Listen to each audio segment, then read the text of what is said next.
നെടുങ്കണ്ടം പച്ചടിയിൽ വീട്ടുപറമ്പിൽ നിന്ന് കണ്ടെത്തിയ മൃതദേഹങ്ങളുടെ പോസ്റ്റ്മോർട്ടം ഇന്ന് പൂർത്തിയാകും.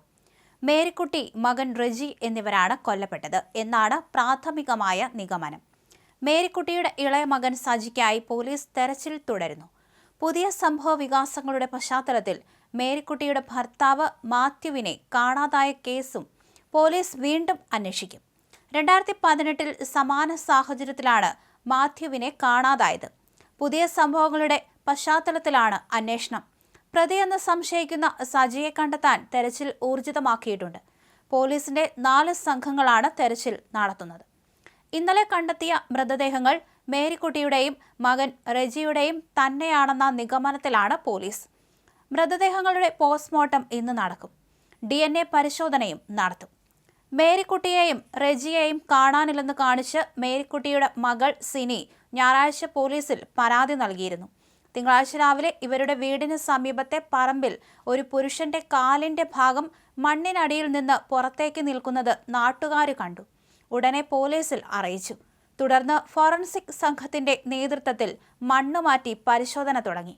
ഉച്ചയ്ക്ക് 1:45 ഇരുവരുടെയും മൃതദേഹങ്ങൾ കണ്ടെത്തി.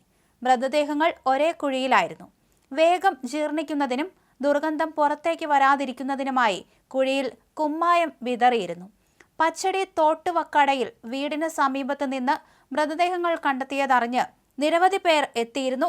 ഏപ്രിൽ 10 മുതൽ മേരിക്കുട്ടിയെയും മൈക്ക് ഓപ്പറേറ്ററായ റെജിയെയും കാണാനില്ലായിരുന്നു. നാട്ടുകാർ ഇവരെപ്പറ്റി തിരക്കിയപ്പോൾ ബന്ധുവിന്റെ സംസ്കാര ചടങ്ങിന് തിരുവല്ലയിൽ ആണെന്നും മേരിക്കുട്ടിയുടെ ചികിത്സയ്ക്കായി തേനി മെഡിക്കൽ കോളേജിൽ കൊണ്ടുപോയെന്നും മറ്റും സജി പറഞ്ഞിരുന്നു. പലരോടും പല രീതിയിൽ സംസാരിച്ചതിനെ തുടർന്ന് നാട്ടുകാർക്ക് സംശയം തോന്നി. തുടർന്ന് ഇവർ നെടുങ്കണ്ടം പോലീസിൽ 2 പേരെയും കാണാതായതിൽ അസ്വാഭാവികതയുണ്ടെന്ന് അറിയിച്ചിരുന്നു. ഇതിനിടയിലാണ് സിനി നെടുങ്കണ്ടം പോലീസിൽ പരാതി നൽകിയത്. ഞായറാഴ്ച വൈകിട്ട് നെടുങ്കണ്ടം പോലീസ് ഇവരുടെ വീടിന് സമീപത്ത് എത്തി. യാത്ര പോകാൻ തയ്യാറെടുത്ത വിധം ബാഗുമായി റോഡിന് സമീപം നിൽക്കുകയായിരുന്നു സജി.